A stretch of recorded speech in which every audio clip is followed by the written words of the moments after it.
Thanks for being here. Subscribe to Cheating Stories Best, so you don't miss new stories. The husband decided to show his wife the compromising tape, and this is what it showed. Today's story is a similar story. Enjoy it! I've been driving for the last 2 hours, heading to the Marriott Hotel in Baltimore. My wife was there for a conference, and I was planning to surprise her by stopping by and inviting her to dinner. Do you think I am filled with love and tenderness for my wife? Nothing could be further from the truth. For the past 3 months, I have suspected that my wife is having an affair with one of her coworkers. I had an intuitive feeling that every time she went on another business trip, training, or conference, she was actually having a night with someone. So tonight, I was going to catch her in the act and end this once and for all. A little background: my wife Megan and I have been married for 14 years and have 2 wonderful children, 12-year-old Sarah and 10-year-old Todd. Before today's meeting, I dropped them off at my mom's house. Megan and I got married right after high school. During the last 2 years of study, we dated, and this rapid romance became a natural prelude to our marriage. Young Megan was a spectacular girl. By nature, she was always cheerful, slender, had long chestnut-colored hair, and was distinguished by her unusually chiseled and expressive features. Megan's figure still looks so flawless that not a single extra gram of fat can be found on it. Overall, I always thought we had a strong and loving marriage, until about 3 months ago when I began to suspect that something was going wrong. At first, it was just small things I couldn't understand or explain. I didn't want to pester Megan with questions or, especially, enter into a confrontation with her because I was afraid of seeming paranoid or jealous. The location of her workshop today was close enough that I could make a surprise visit and perhaps catch her in the act. I grabbed my business briefcase from the car and approached the administrator at the hotel lobby.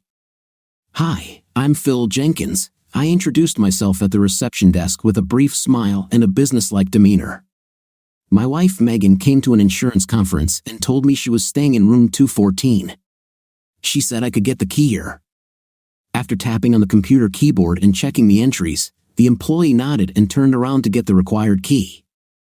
"Can I see your ID, please?" he asked before handing it to me. "No problem, it's good you asked," I replied, taking out and showing my driver's license. With the key now in my possession, I felt nervous as I walked to the elevator. A variety of thoughts raced chaotically in my head. What will I do when I catch her? What will I say to both of them? Should I knock or just burst in? What if, in addition to the lock, the door is secured with a chain? Damn, what if Megan is alone in there? Will she even be in the room? As I came out of the elevator and walked along the corridor, I decided to simply insert the key into the lock and try to open the door. I tried to be as quiet as possible, moving the key in the lock millimeter by millimeter and barely audibly unlocking the door. I carefully opened it to find Megan sitting half-turned to me at the table with her open briefcase, doing paperwork. Apparently sensing something, she sharply turned around, jumped up in her chair, and gasped in surprise, pressing her hands to her chest. "Damn it, Phil, you scared me to death." "What the hell are you doing here?" she exclaimed, her fear mixed with irritation. "Hi, dear. I had a little free time and decided to drop in and invite you to dinner," I said automatically, giving the basic reason for my unexpected visit. "Well, you're staying the night, aren't you?"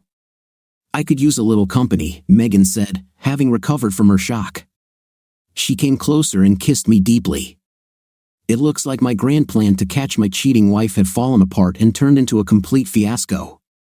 "Do we have time for a quick joke before we head out to dinner?" I asked hopefully. "Hey, I need to take a shower first," Megan said, resting her fists on her waist and tilting her head to the side. "But I'll tell you what, how about I give you a quick pleasure before I rinse off? After we get back from dinner, we'll have the whole night to do whatever you want." She purred playfully. I loved this woman and did not want to lose her. "Well, that will be enough for now until dinner," she said, her voice satisfied. I opened my eyes to find her with a wide grin on her face. She easily rose from her knees, turned around, and walked into the bathroom to take a shower. I took advantage of the respite to clean myself up and fell onto the bed. Looking around, I noticed Megan's makeup bag lying on the dresser against the wall. I got out of bed and went over to see if she had any aspirin to help with the headache throbbing in my temples from the tiring drive. I didn't find any pills, but I did find something odd in the side pocket of her purse, a 6-pack of protections. Holding the protections in my hand and staring at them with confusion, I took a few steps back and collapsed onto the bed. After Todd was born, Megan started taking birth control pills, which made her constantly ill. We decided that I would have a vasectomy, so we no longer needed any contraception. It was a relief to get rid of any concerns about pills or protections. Naturally, I wondered why the hell there were these protections in her makeup bag, and in such quantities. I'm no fool and quickly came to the conclusion that my wonderful wife was indeed cheating on me. The pain in my head seemed to intensify with this realization. I didn't immediately know what to do with this knowledge, but one sensible thought did come to me. After rummaging around a little more in Megan's surprisingly well-stocked purse, I found a couple of safety pins she kept for emergencies with her clothes. Taking one of the pins, I carefully made almost invisible holes in the middle of each package of protections and then put the pins and protections back where I found them. Megan was still in the shower, seemingly humming over the sound of the water, so I took out my cell phone and called a friend of mine, Freddie. "Hey, Freddie, this is Phil." "Hi, Phil. What's up?" "I need a favor. Wait about an hour and then call me on my mobile, saying that a pipe burst at school and they need me as soon as possible. All you need to do is make the call. I'll handle everything else." "Got it, buddy. Thanks. I'll call you around 7. See you." After hanging up, I thought some more and decided I didn't really want to spend the night with Megan. I already felt regret for what we had done just a few minutes ago and didn't want to add anything more intimate to it. On the way home, I could carefully consider my situation and next steps. I knew I had to do something, but at that moment, I couldn't think of what. When Megan finally got out of the shower, the main thing for me was to restrain myself and avoid starting a confrontation right in the room. This was a difficult task because I was boiling inside, and all I wanted was to inflict the same pain on her that she had inflicted on me. Frankly speaking, I am not a cruel person. I rarely lose my composure and try to stay calm. After careful thought, I decided it would be better if I didn't let her know I was aware of her infidelity, at least for now. By the time we got to the hotel restaurant, I was completely crushed by her betrayal. "Order what you want, dear.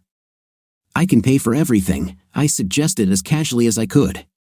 "Well, I'm not that hungry," she said vaguely, studying the menu. "I think I'll just have a small fillet." "That sounds good to me too," I agreed. "How about adding a bottle of rose wine to your order?" After the waiter took our order, I couldn't resist probing a little. I asked a couple of questions that seemed completely innocent. "Megan, are you happy with the way our marriage is going?" I began, playing with the fork and knife with my fingertips. "Of course," she answered confidently. "I have a wonderful home, 2 wonderful children, and a loving husband. What more could I ask for?" "Oh, I don't know," I said, trying to keep my tone light. "I sometimes wonder if I'm doing everything I can to make you happy. I'm so lucky to have such an amazing wife. Sometimes I have to pinch myself to believe it's true." "Oh, you silly thing," Megan said with a hint of tenderness in her voice. "So that's why you came all this way to see me? Well, honey, I don't think you have anything to worry about. I am absolutely happy and satisfied. And you, for your part, are doing everything right. A woman couldn't wish for a better husband than you," Megan said. The waiter brought our orders, and Megan and I spent the entire dinner making small talk about trivial matters. Just as the plates were being cleared away, my cell phone rang, the call I had been waiting for. After apologizing to Megan, I walked out of the dining room and into the lobby to avoid disturbing the other patrons. Pressing the phone to my ear, I waited a few minutes and then returned. It was Freddie. "There was a water pipe break at school," I told Megan, who looked at me questioningly. "I need to get back there as soon as possible." "Sorry, but I have to cancel our night together." A look of disappointment crossed Megan's face, but at that moment, I couldn't tell if it was genuine. Regardless, her immediate future didn't depend on whether I stayed or left. In any case, she would answer for betraying my trust. As we entered the elevator, Kirk Langford was just getting out. He was a business partner Megan always seemed to travel with. "Oh, hi Megan," he hesitated. "I went to your room to see if you wanted to have dinner, but no one answered my knock. Now I understand why. He extended his hand to me. I'm Kirk Langford. You must be Phil. Megan talks about you all the time. Phil came to stay with me for the night, Megan explained. But an emergency arose, and he has to return. Looks like I'll have to sleep alone again tonight, she sighed, casually complaining. It was not easy to shake hands with this colleague of my wife's while putting on a sweet smile. During the ride up in the elevator, I had to bring up the topic that had been bothering me. Megan, I would really like you to leave your job. I would feel safer if you didn't work with Kirk. We've discussed this before, and it's important to me. Megan, I already told you that I'm not going to quit my job, she replied, her voice tinged with displeasure. I love what I do, and I learn a lot from Kirk. What you really need to do is get over your paranoia about me and Kirk. We completed the journey to the room in silence. I gathered my unpacked bags, and after a quick, careless kiss, I went home. The entire way back, I couldn't stop thinking that Kirk would definitely stop by Megan's room right after dinner.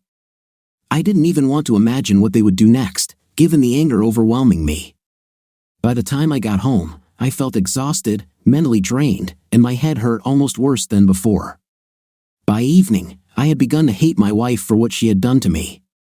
How I wished I could be one of those resourceful people who come up with clever ways to catch a cheating spouse. But I felt stunned and powerless. I couldn't even come up with a plausible reason not to have an intim with her. What I really wanted was a divorce, and the sooner the better, but I lacked strong enough evidence to present to her, let alone in court. I felt defeated, knowing my wife was cheating on me but being powerless to do anything about it. I wasn't going to tolerate it, but I needed external help. Megan returned home 2 days later, beaming with a happy smile, like a schoolgirl who had received straight A's. It was clear she had a great time at the conference, and apparently on the sidelines as well. This made me even angrier. I secretly checked her purse, and in the familiar inner pocket, there was only one protection left from the entire package, and yes, it still had the puncture I had made, invisible to the untrained eye. Intim with Megan that night was more routine than pleasurable. On Saturday, there was a traditional picnic for the insurance company Globus Insurance, where Megan worked. At least the kids had something to do. As for me, I was not looking forward to the day. I couldn't help but think that some people in the company might know what was going on, and to some extent, I felt like a cuckold. It was a very uncomfortable and unpleasant feeling. My imagination painted pictures of people around me casting grinning glances and exchanging meaningful looks. It's quite possible that none of this actually happened, but I still tried to keep a low profile to avoid becoming the butt of crude jokes. Of course, you could say I was a little paranoid, but I couldn't help it. Unlike me, Megan really enjoyed herself with everyone invited, especially Kirk. They didn't show their affection publicly, but they were definitely quite friendly with each other. Both of them ignored me, but at that moment, that suited me just fine. Hi, I'm Janet Langford, and you must be Phil Jenkins, a female voice suddenly said from behind and to the side. I turned around and was stunned.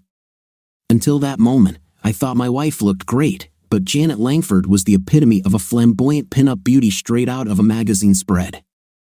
Her head was adorned with long brown hair, and her large blue eyes were magnetic. Janet's figure was striking in its ideal proportions, even despite her small stature. The million-dollar question was, why would Kirk Langford cheat on such a beauty? Oh, excuse me, I said, finally catching myself as I realized I was blushing. You caught me daydreaming. Hello, yes, I'm Phil. Nice to meet you. Can we go somewhere and talk? Preferably somewhere without children or noisy people around. Janet asked, throwing a concerned look towards the lively crowd. Of course, let's take a walk along the lake, I readily suggested. Looks like no one here will miss me. Fine by me, she responded casually, waving her hand. About 100 meters from the picnic clearing, in relative solitude, there were several nice benches offering a picturesque view of the lake. We settled on one of them. I'm all ears. What would you like to talk about? I asked, breaking the brief silence. Janet seemed at a loss and hesitated before answering. You see, this is difficult for me. I don't know how best to tell you, she corrected herself. Let's just say this is a very sensitive topic. At that moment, I realized that she was talking about the affair. I decided to make it easier for her. You mean the affair between Kirk and my wife? I directly voiced the issue. Janet seemed visibly relieved and shared her own information with me. I've known about this for about 2 months, she said. I'm preparing to file for divorce, but I need a little help. I hired a detective to get me evidence of his infidelity, but my lawyer said I'd have a much better chance of winning the case if Megan agreed to testify or at least sign a notarized statement confirming their intimate relationship. What do you mean by evidence? I asked, seeking clarification. I have photographs and recordings of telephone conversations. The detective hasn't been able to obtain any video footage yet, but the photographs are pretty good as evidence. Additionally, I have a list of dates and times of their meetings. At the last word, she curled her beautiful, sensual lips with disgust. I can try to help, I offered, relieved not to be fighting this alone. I'm not sure how exactly yet, but I'll try to work on it. Do you think your lawyer could help me with my divorce papers using some of the evidence you've collected? I would really appreciate it because right now, I have no evidence at all. Janet nodded in agreement. In addition, I will sue Globus. I already have several statements from employees confirming that some of the company's leaders knew about this affair but did nothing to stop it. My lawyer will give these bigwigs a choice, fire them both or face a $1 million lawsuit. Wow, I whistled, admiring her determination. I'm certainly impressed. Tomorrow morning, Kirk is playing golf. Can you come to my house around noon? She asked, fixing her piercing blue eyes on me. How could I refuse such an offer? I replied. He won't be there until late evening. I'll show you what I have, and together we can decide on our future strategy. I live at 206 Hemlock Avenue in Crestmont. Okay, it's a date, sorry, not really a date, but you know what I mean, I said, feeling embarrassed. Janet just smiled, gave me a friendly slap on the hand, and we both laughed. I felt more comfortable than ever next to this stunningly beautiful woman. Having agreed to meet, we walked back to the picnic area. As I said, no one missed us during our absence, but now I felt much better. Maybe this whole mess in my life would end soon. At least, I really hoped so. As expected, the next morning Megan announced that she needed to do some shopping and would be gone for a couple of hours. After she left, I dropped the kids off at my mom's and headed to Crestmont. Janet met me at the door, and we went into the home office. There was a beautiful leather sofa, and on the table in front of it was a large computer monitor. The screen showed an image of an empty motel room. She motioned for me to sit down. I have beer, soda, and wine. What would you like? She asked as I settled on the sofa. Regular soda will do, or Pepsi if you have it, I replied. When she returned with a cold can and handed me the soda, I thanked her. So, Janet, would you be so kind as to tell me what's going on? Well, in a few minutes, we'll see how my dear husband plays golf, live and in the most colorful format, she answered, her voice full of caustic sarcasm. I'm amazed. How the hell did you do this? I asked, opening my soda. It cost me $1,400 to put this together, Janet said with a grin. I really hope it was worth it. However, the money I spent was debited from Kirk's card, and he doesn't even know about it. Janet grinned and then continued, I expect this will last about 2 hours, so make yourself comfortable. She suggested, besides drinks, I also have popcorn and nachos to help pass the time. By the way, I'll receive a DVD of the entire session and would be happy to share a copy with you. In fact, I don't really want to watch this spectacle. I winced sourly, but on the other hand, I wouldn't miss it for anything in the world. Strange, right? Okay, let the show begin. For the next 20 minutes, while nothing interesting was happening on the screen, Janet and I chatted a bit. She showed me the information she had collected about the affair, and I was truly amazed by the number of photographs, videos, and documents she had. At the same time, I was mentally crushed because now I knew exactly when and how Megan was seeing Kirk. I was surprised to learn that the Langfords had 3 large koi ponds in their backyard. During our conversation, I expressed the hope that I would have the opportunity to admire them and asked Janet if I could bring the children to visit them. She seemed pleased and flattered by my sincere interest and said she would be happy to invite them over. Around the same time, some action began on the monitor, and we had to interrupt our conversation. As Janet had predicted, Kirk and Megan entered the room and wasted no time starting to undress. There was no small talk or even foreplay. They simply took off their clothes and immediately jumped onto the bed. The transmitted image was excellent, but the sound was slightly distorted. However, this didn't matter much since the main evidence was a clear and unambiguous picture of their affair. I think you can understand that I felt a little awkward sitting on the couch next to a near stranger and watching my wife and her lover having passionate intimate. The action unfolding on the monitor only caused me disgust, to say the least. I had to admit that they acted like a well-coordinated team and seemed to be enjoying themselves thoroughly. Janet, I hate to interrupt the show, but do we have to watch all of this? I turned away from the screen and looked at Janet. I understand this isn't something you want to watch, she said with a bit of sympathy. That's for sure, I agreed. Honestly, it's not the most pleasant sight to watch my wife having an intim with another man, especially since I feel a little awkward sitting next to you. Well, all of this is automatically recorded, she waved her hand dismissively. Thanks to these records, we'll have all the necessary evidence for the lawyers. We don't need to look any further. And I also can't say that I'm getting any pleasure from this movie. In any case, the subsequent plot seems quite predictable. What now, Phil? Are you going home or what? Janet asked. Actually, I was hoping you'd show me your koi ponds. I think they would be much more interesting to watch than 2 hours of sweaty activity, I said. Janet's eyes seemed to light up with excitement simply because I showed interest in her favorite hobby. She jumped up from the couch, and as we walked to the back of the house, Megan's screams reached my ears from the video, apparently reaching another climax. Stepping out into the fresh air, I couldn't help but think I was in for a more pleasant time than my wife. Janet's 3 ornamental fish ponds turned out to be truly wonderful. I was particularly interested in the complex water pumping and filtration systems, having spent some time working as a plumber before taking a job at the school. According to Janet, Kirk was not at all helpful with her hobby, and she had to find and hire people herself for all the work required with laying pipes and installing pumps.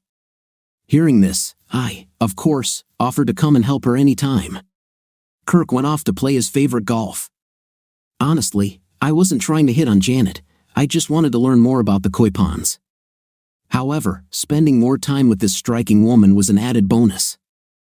Only after a few hours, which seemed to fly by too quickly, did we return to the house.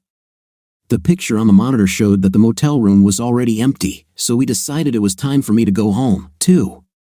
Janet promised to call me when Kirk had his next golf game so that I could come see her again, this time with Sarah and Todd. The next few weeks were difficult. Every time Megan took a shower, I checked her purse. Surprisingly, there was always a new supply of protections in the secret pocket. I couldn't understand when she managed to use them all. I attached a temporarily expropriated safety pin to my keychain and used it to methodically poke holes in the protections she had prepared, expecting any day now that Megan would suddenly want to pay her sister a visit during the evenings when Kirk went off to play golf. Our children, Sarah and Todd, talked to Megan about their visits to the lady with lots of koi, but she never seemed interested in their stories. Sarah and Todd showed Megan pictures of the fish they had drawn and talked about the names they had given them, but Megan never made the connection between Kirk's wife and the koi owner. She seemed relieved that I could keep the kids occupied while she had a night with her lover. I made 2 more attempts to get her to quit her job and stop seeing Kirk. Both times, I received the same refusal, with the second one being particularly dismissive. On top of everything else, I had to come up with all sorts of excuses to avoid night with her, to which Megan responded with several sarcastic remarks about my masculinity. Her derogatory comments hurt my self-esteem a bit, but they also made it easier to justify my recent actions. On Tuesday night, she finally dropped the expected bombshell. Phil, I've been feeling too stressed lately. I'm going to take a few days off from work and go visit my sister. I think for about a week. What do you say? You could watch the kids while I recover a little. Hey, I understand, I immediately responded.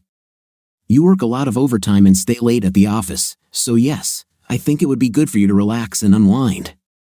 A trip to see your sister is much better than a whole year of sessions with a psychiatrist and also much cheaper.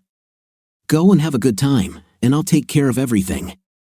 "Oh, I'm so glad you understand me," Megan's voice oozed with honey tones. "All this overtime work is necessary for the benefit of our family, but it seems I may have overdone it a bit." That night, I had difficulty falling asleep. My thoughts were constantly spinning around what I had to do the next day. What I was really excited about was that it was finally time to act. Megan's sister, Nancy, and her husband, Brad, lived about 3 hours away from us. Brad was a good guy, but completely henpecked. If Nancy said jump, Brad would have jumped without thinking. The most interesting thing was that in the city where they lived, there were 2 clinics that provided abortions. I was prepared for this and already had the names, addresses, and opening hours of both clinics. I even read the terms of service required by each clinic. In both clinics, a 2-day preparation period was required before an abortion for examinations and various tests. This meant that the earliest Megan could book an appointment for the procedure was Friday, assuming her first appointment was on Wednesday. I decided that Megan would try to get everything done as quickly as possible so that she would have a few days to recover before returning home. Thus, I had a day and a half left to plan my own actions. No problem. After Megan left to rest and recuperate, I began arranging my own affairs. I had to explain to my parents what was happening. It was hard to admit that my marriage had failed, but my mom and dad understood and supported me. The kids were happy to stay with them, and Dad's pickup truck would come in handy for transporting Megan's things. I called my lawyer, who said that he had already prepared all the necessary documents, so I could pick them up on Thursday morning. Janet's paperwork was also fully prepared, and she arranged for Kirk to be served with divorce papers at the same time Megan received hers. The only problem with my plan was that I felt I had to give Megan one last chance to make things right, though I didn't hold much hope for this. For the rest of the day, Dad and I were busy gathering and packing Megan's things. On Thursday morning, after 3 hours of driving, I arrived at the first clinic. It turned out to be closed. There was only one left, called the Family Planning Center. I approached the receptionist, putting on the most confident look I could muster. "Good morning. My name is Phil Jenkins. My wife Megan said I had to come and sign a consent form." "What form is this?" The lady looked at me blankly. "Sorry, I don't know the exact name, but as far as I can tell, it's a form that says I understand everything that's going on with my wife. I agree with it, and I won't sue or something like that," I explained. "Wait a minute." The lady ran her fingers over the computer keyboard and then stared at the monitor. "Yes, it was Megan Jenkins, right?" "Yes, exactly. Do you need my ID or something else?" I asked, radiating readiness to claim my rights. She shook her head and clicked her mouse for a few more seconds, checking information about my wife. "Her sister already signed for her, but your signature would really be better." "Wait a minute, I'll get her file." Bingo! Now I just had to hold out for the next couple of minutes. The receptionist placed a form in front of me and asked me to sign below the signature left by Nancy. I noticed that the procedure itself had already been scheduled for 11 o'clock on Friday morning, and they had to arrive at the clinic an hour earlier. "Do we have to pay anything else for this?" I asked, taking my checkbook out of my inside pocket and placing it on the counter. No, your wife has already paid the entire amount, $800, in cash. At the moment, there is no need to pay anything else," she said. "Thank you very much. I appreciate your help." "This makes things much easier," I said, thanking the kind lady before leaving the clinic with a light heart. You won't believe the stunningly warm welcome I received when I unexpectedly arrived at Nancy and Brad's house. The emotions were so false that it was actually quite funny, and I had to work hard not to give myself away. "Megan, what a wonderful surprise. What are you doing here?" Nancy exclaimed. "Well, Mom and Dad wanted to take the children for a few days, so I took sick leave and decided to stop by to see you guys.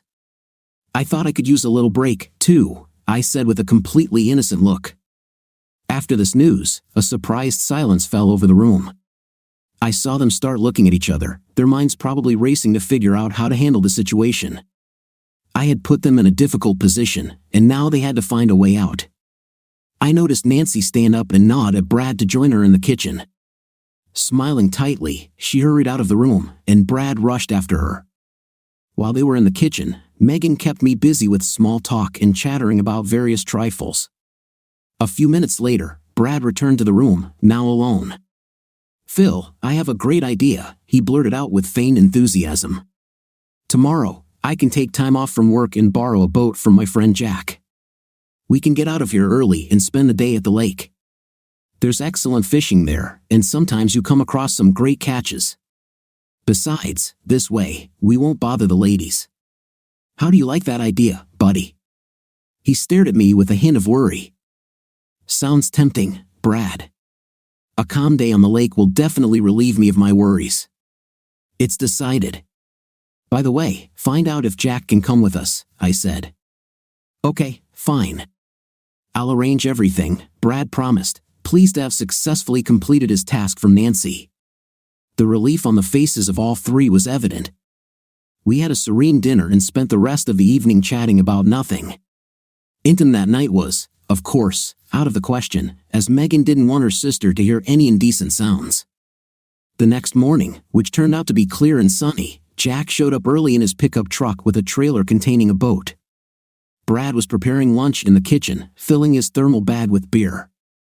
We chatted a bit while loading the car and boat with provisions and fishing gear. "Why are you stuck there?" Brad's voice came from the depths of the pickup as I paused at the open passenger door. "Come on, jump in, and let's go. The fish won't catch itself."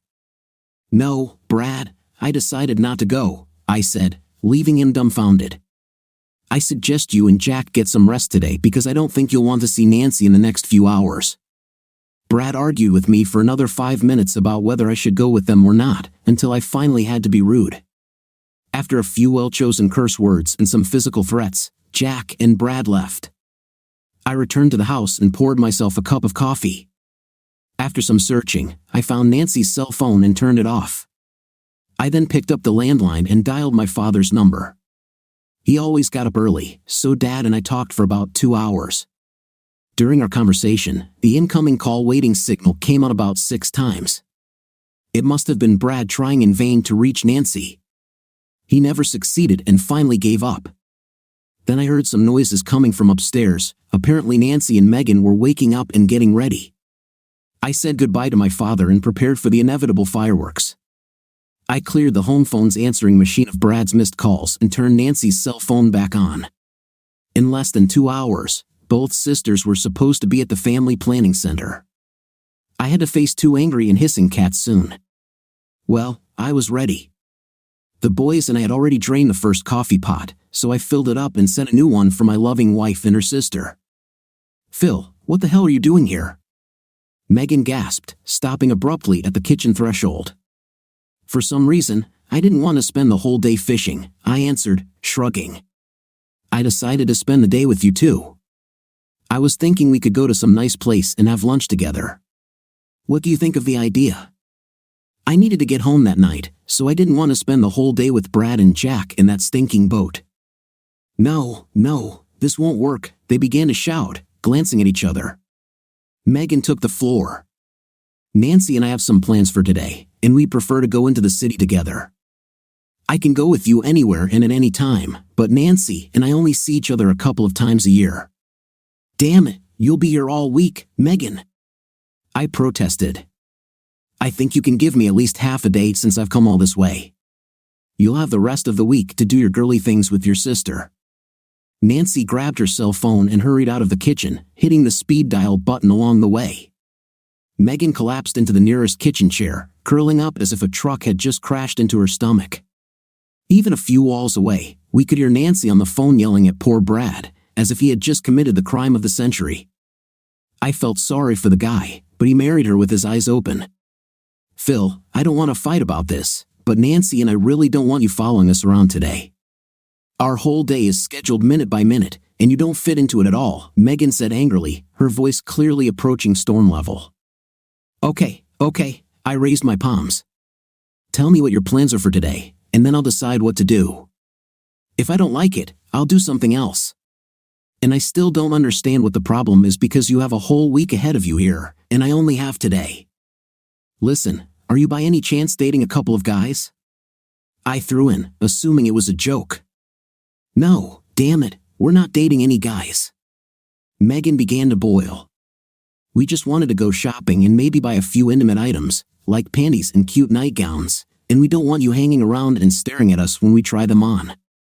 "Well, most of these stores are located in a shopping center, so I can occupy myself with other things while you're in the fitting rooms," I said calmly, not at all intending to make life easier for these two conspirators. "We'll go to the center together, and then I'll go about my business and won't disturb you. Seriously, girls, you don't have to worry about entertaining me.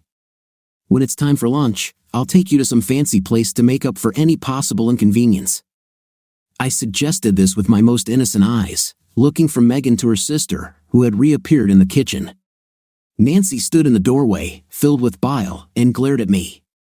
However, she did not say a word, apparently awaiting Megan's decision. My wife realized she wouldn't be able to convince me and seemed ready to give up. Finally, Megan, after playing with her fingers for a few seconds, stood up and said, "I need to go get dressed," since both of them were still in their dressing gowns. She quickly left the kitchen, sweeping past Nancy, who barely had time to step aside in the doorway. Nancy looked back at me and spat, "You're a real boring fifth place, you know that?" Following this, she turned around and hurried upstairs after Megan. A wide and satisfied smile spread across my face. After about 20 minutes of muttering and creaking floors in the bedrooms, the call button on the house phone lit up. Apparently, someone upstairs was calling someone. The clock was ticking, they had an hour left to get to the center. I was trying to figure out my next step. If they tried to sneak out of the house without me, I would just follow them and make sure they knew about it. However, I didn't think they would dare to try that trick. 20 minutes later, both of them came downstairs. "Okay, Phil, let's go shopping." "We're ready," Megan announced as if nothing had happened. This turned out to be a little easier than I thought. The call upstairs I witnessed must have been to Planned Parenthood, and I bet they arranged to reschedule the clinic appointment. Since I mentioned I was heading home that evening, they probably decided the best way to solve the problem was to wait until I left. I wasn't trying to stop Megan from having an abortion, but I was trying to make it harder for her. When the three of us left the house, I insisted on taking my car because I wanted to drive myself. All I needed was for these two to leave me somewhere along the road and run away. After driving a few miles from the house, I turned into the nearest service station. Slowly and methodically, I filled the tank, checked the oil and water levels, and thoroughly wiped the windshield. This was the longest time I had ever spent servicing my car in my conscious driving life. All this time, I glanced out of the corner of my eye at the sisters fidgeting in their seats. They were simply seething with anger. This meant my plan was working, and in the most excellent way. When we arrived at the shopping center, I parked further away so we could take a proper stroll. As soon as our little group was inside the mall, I practically left them alone, though I kept an eye on them from afar. I didn't care what they were doing or what they were buying. They didn't look like they were having fun. They spent most of the time discussing something rather emotionally and gesticulating nervously. However, the conspirators bought a few things just to show me that they were shopping. I tried to stay in the shadows but not let them out of sight. The heated discussion between the sisters was definitely about something serious. While we maneuvered around the shopping center, the time for the appointment at the clinic passed, so I managed to delay the inevitable for a while.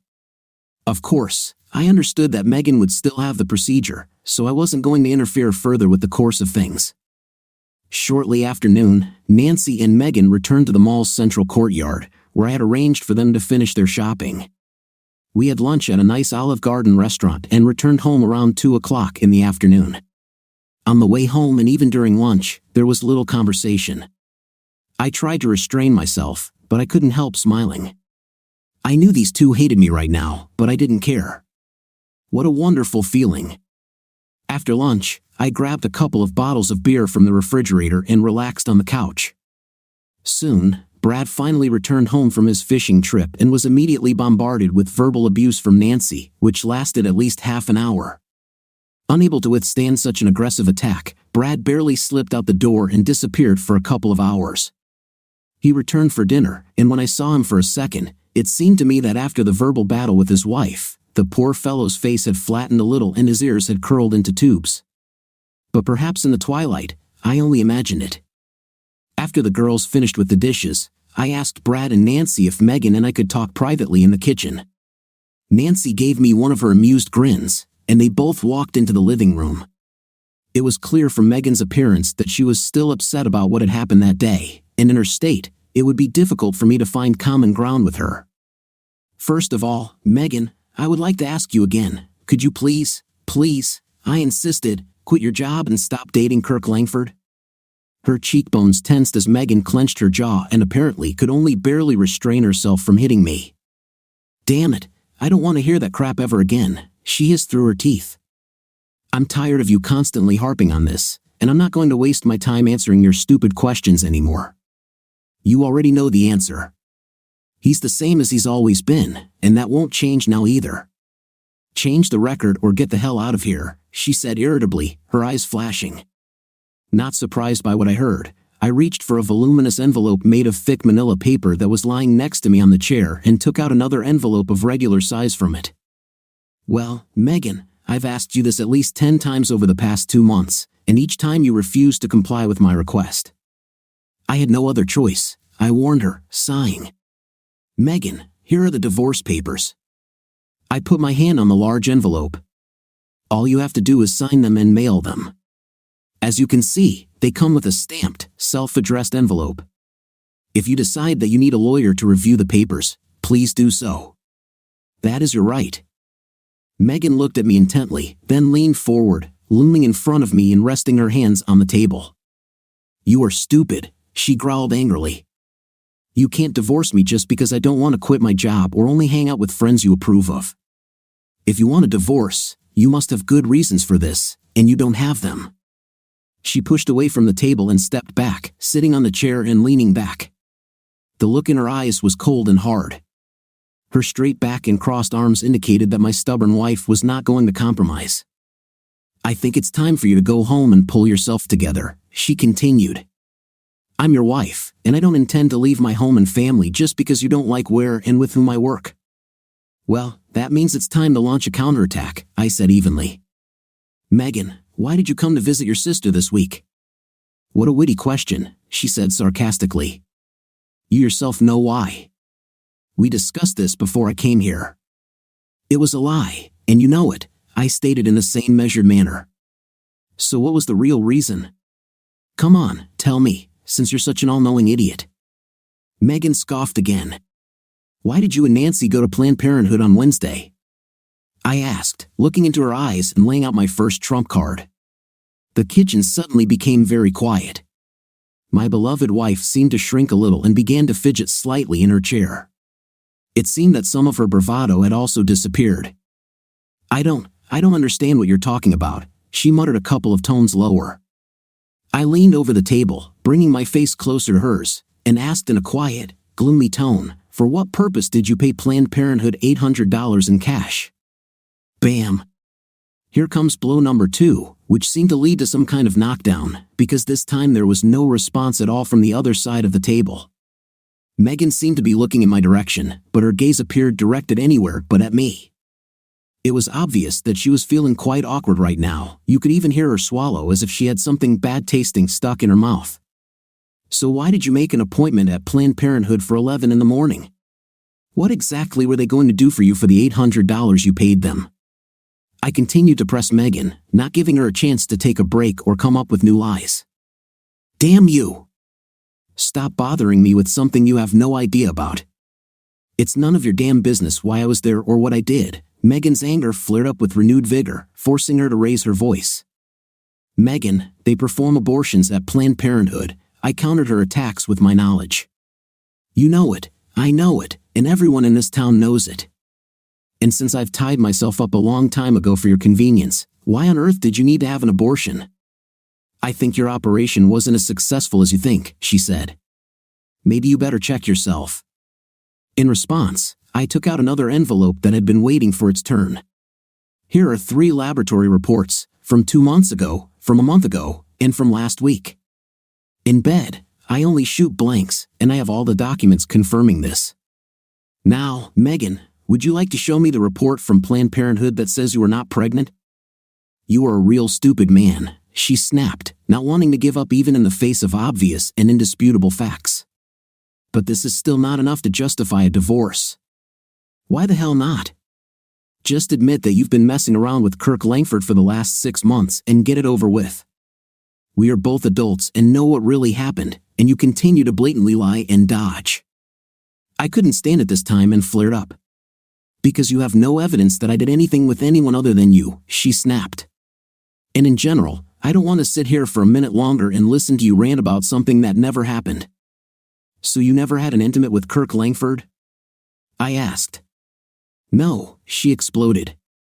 I am your wife, and I only had a night with you. Then how the hell did you get pregnant for the first time after Jesus, the Holy Spirit, descended on our sinful earth, and the second Immaculate Conception happened? A painful silence fell between us. Megan bit her lower lip hard, her eyebrows knitted together, and an alarming crease appeared on her tense forehead. There was no way she could answer this question without incriminating herself. Did you satisfy his manhood? I asked directly. No, I didn't do that, came the answer, too hasty to be true. I pulled out a stack of photographs from my trusty manila envelope. 6 colorful photos appeared on the table, proving that she was lying. Now her face turned pale. Did you have a night with him? I asked a new question. There was no answer, so I laid out a solitaire game of 6 more photographs on the table, showing them in different poses.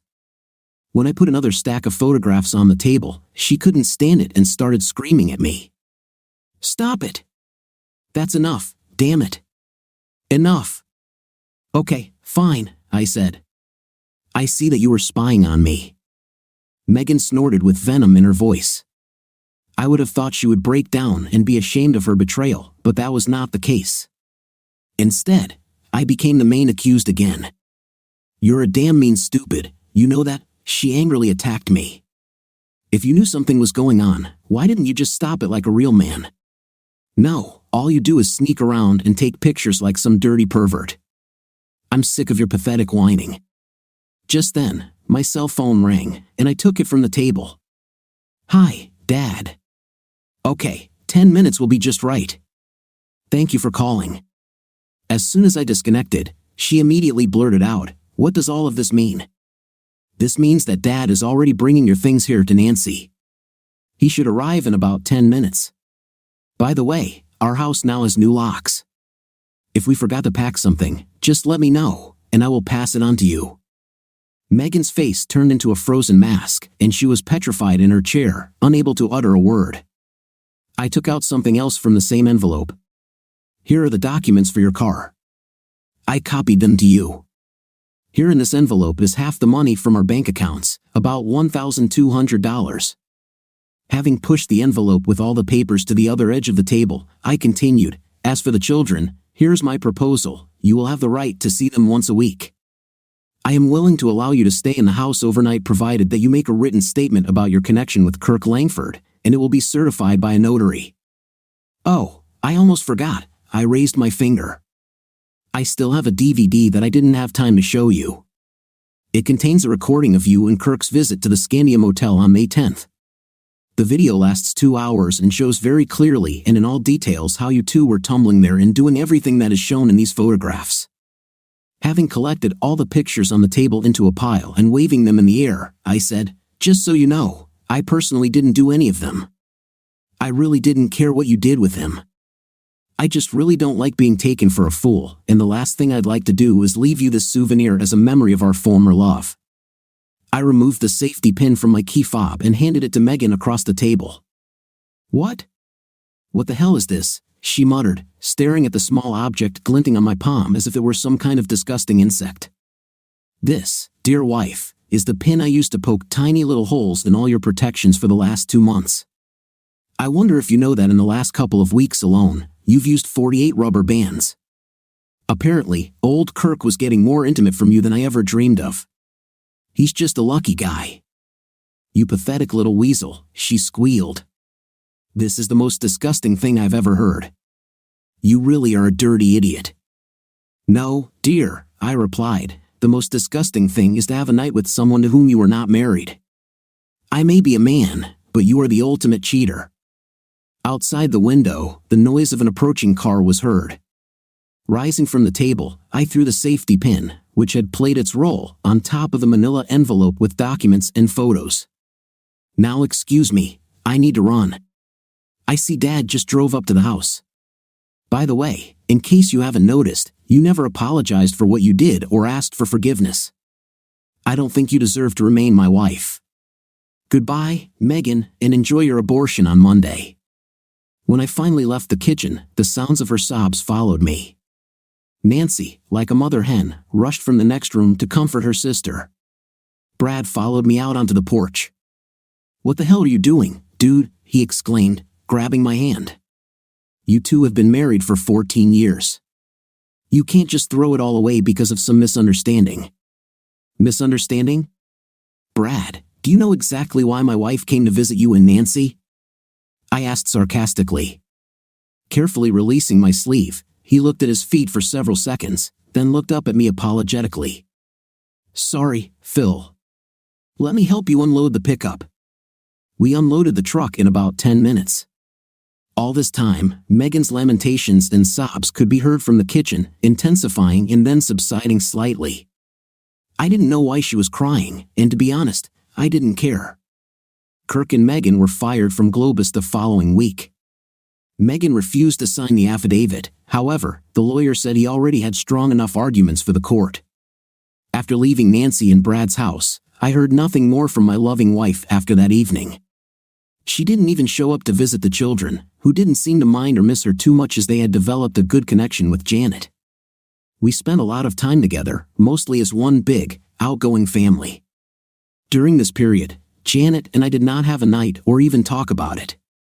We weren't going to do anything that would jeopardize our divorces. The kids and I learned a lot about Koi and had a great time watching them. Finally, after 4 months, both divorces were officially finalized. Megan never fought the inevitable, but Kirk went down kicking and screaming. He lost his home, all his financial investments, and ended up paying large monthly alimony payments. A few days before Christmas, Megan finally showed up on her doorstep with gifts for the children. I was polite to her and didn't do anything that could ruin everyone's holiday spirit. She stayed with us for about 2 hours and then left as quietly as she had come. During this time, not a word was said between us about the divorce or her affair. Shortly after New Year's, I put the house on the market, and 2 months later, my kids and I moved in with Janet. Kirk, I heard, took a job in Omaha, and Megan went there with him. 4 months later, her lover disappeared somewhere in the vastness of the great American plains without even telling her where he was going. Megan returned to Nancy after Brad left for Alaska, where he found a well-paying job on an oil pipeline. A couple of months later, Nancy received divorce papers in the mail. I'm sure these two sisters are great company for each other. Janet and I are very comfortable with each other. She adores children, and they respond to her with sincere affection. We are planning to get married in June and are preparing for our honeymoon whenever possible. We also remember the wise proverb, life experience is the best teacher, it charges dearly but explains it clearly. What do you think of our story today? I think this story shows how smart a man can be at the most appropriate and necessary time for himself. What's your opinion? Write in the comments. See you in the next video.